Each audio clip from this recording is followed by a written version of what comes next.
Leaving Ellis Island, yeah, that was really something, man. I kind of browsed around all three floors, well, just a little bit of the third floor because they're closing up. But man, I just think about this place and all the stuff I saw in there. I love these museums. I love these places of great historical significance. And 1890 to 1955. I mean, thousands upon thousands upon thousands of people were processed through Ellis Island. Before that, it was something called like castle something over there. Yeah, and they used that, I think, from, I don't know, 1855 or something to 1890. Then Ellis Island was used. Wow, just like any museum or place of history, it gives you the goosebumps, But I think everybody should come see this place. Now, the reason why this means a lot to me, I mean, other than the obvious, being a place of great American history, is, I've been around the world, and 65 countries thus far. I've been an expat living in 3 different countries. Right now, I'm staying in Mexico because I can't get back into the Philippines yet. And, of course, I lived in China for 7 years. Chopper. And, the people that came here to Ellis Island, they came here with the American dream, with the real American dream. And I think a lot of us as American people who were born in America, who are like 3rd, 4th, even 2nd generation Americans, we take that American dream for granted. We take being American for granted.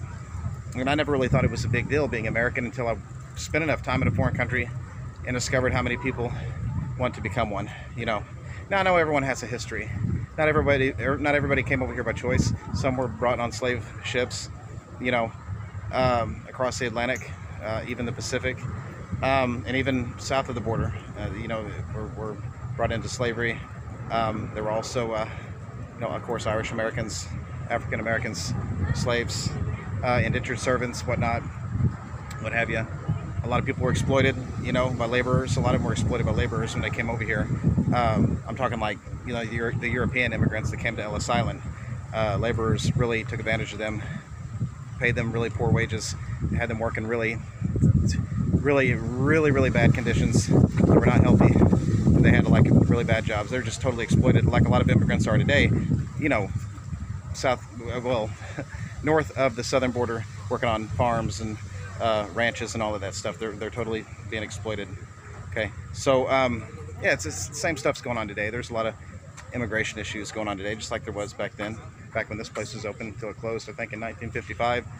But this makes me proud. Proud to be an American. Proud that people wanted to come here. I was born here. I was lucky enough to be born here, not in another country, trying to become American like these people did back in that day. But thankfully they did come over and they have contributed. We're all immigrants. We all come from somewhere unless you're a Native American. I'm 16th Cherokee Indian, but I'm not comparing myself to any Native American Indian living on a reservation at all. But this place, yeah, it's just got a wonderful story to it. It's heartwarming, heartbreaking, bittersweet. I mean, I could say so many things about Ellis Island, but I'm really glad I was able to see this right after Liberty Island. Both places represent, just real prominent American history. And, it's just, just a really good story to learn, regardless of who you are, where you come from, what your history is. If you're proud to be an American or not proud to be an American, this is a history lesson that everybody needs to learn. Liberty Island, start there, and then save Ellis Island, which you have to because you got to go to Liberty Island first, and then Ellis Island, and then back to the Battery Park. I'm going to post a lot of information about this. Back there are the dorms, where a lot of people who were in detention or awaiting, their decision if they could arrive on, in New York or have to go back to their homeland. And this right here was the main building where they did all the admissions, administrative stuff, facilitating health checks, a lot of stuff here in this building right here that I just visited, which is now a museum. Wow, man, I can go on and on and on. But in short, I just want to say, being an American, it's not just a nationality, it's a gift from God.